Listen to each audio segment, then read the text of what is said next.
Hi, church family. I'm so grateful to be able to connect with you today and to share this week's update with you. I want to begin by thanking you. So many of you completed this survey about gathering in person. That's so helpful for us. And we want to share those key insights with you. So along with the email that you received with the link to this video or there on the news page on our website, you'll also see a link where you can take a look at some of the key insights from the survey. And as I look at that, as I look at those results, one of the things that comes to the forefront for me is that reminder that we don't all think alike.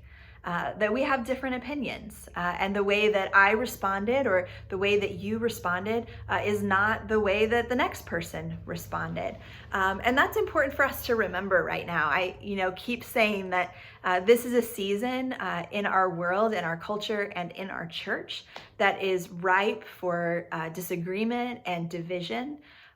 But this is also a moment when we can pause in the name of Jesus and live as kingdom subjects and be generous with our grace and peace that we extend to one another. And good things can happen in the midst of that, even when we don't agree with one another on all of the details. As we make decisions about what's next, I want to share with you a little bit about the framework that we're using as we think about that. I want to acknowledge that we are fully aware that throughout this entire stay home season, that we have been legally fully able to gather if we wanted to. That's been right there in the Michigan stay home orders, that we're permitted to do that as a place of religious worship.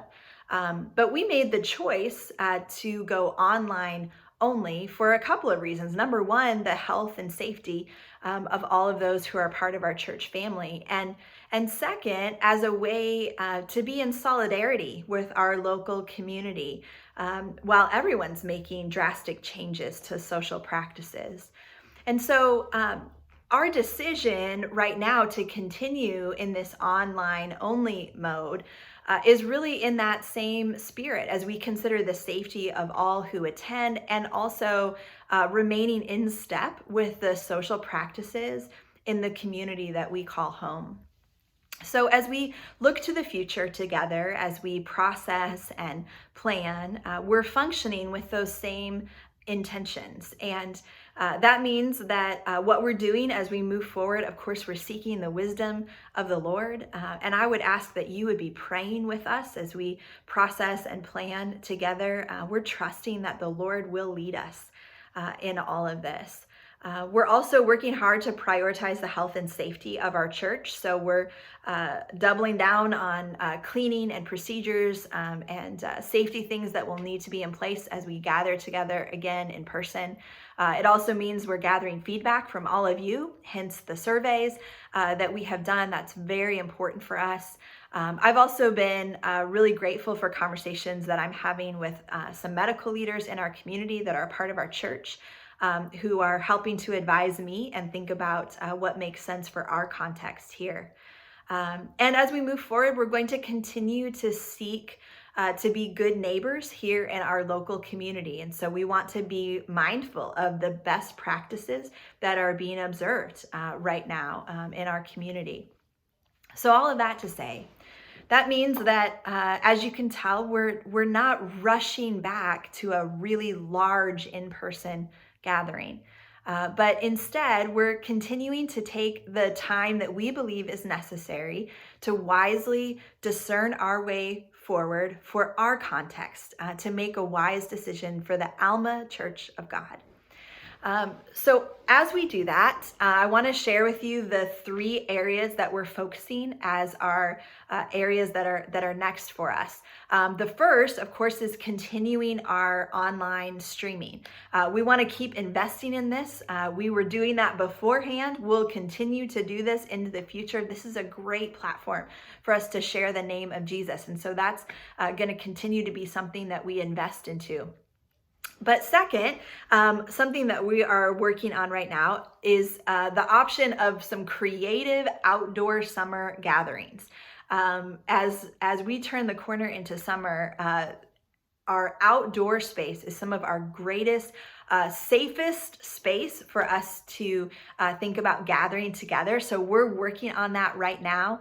And we'll have some exciting opportunities to share with you very, very soon. So stay tuned. We're exploring a parking lot service together and some other creative ideas. Outdoor is a great space, so we're working on that together. And then in terms of gathering together for worship, what we're working on right now is having some in-person watch parties at his place. And let me explain what I mean by that.